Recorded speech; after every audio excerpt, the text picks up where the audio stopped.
va rentrer dans le détail maintenant de vos market movers, Slimane, et on va commencer avec un titre que l'on suit régulièrement avec vous. C'est le titre d'Hermès qui semble pas loin, vous l'annonciez, mais qui semble pas loin de capituler, j'ai l'impression.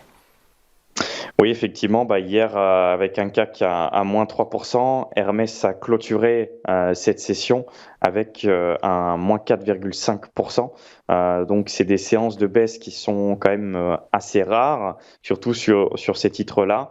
Et effectivement, comme évoqué au cours des dernières semaines, on a un niveau des 1850 euros qui commence effectivement à frétiller. Et pour l'heure, on a clôturé dessous. Donc effectivement, qu'est-ce que ça veut dire? Ça veut dire qu'à court terme, la tendance semble remise en question là c'est valable sur toutes les valeurs du luxe, hein, que ce soit Kering, L'Oréal, Hermès, LVMH, etc.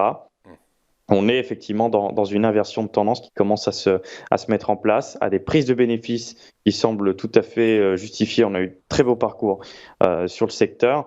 Et tout ça, effectivement, c'est lié effectivement aux données économiques chinoises qui représentent clairement une grosse partie du chiffre d'affaires de ces valeurs du luxe. En l'occurrence, sur Hermès, on est autour d'un tiers.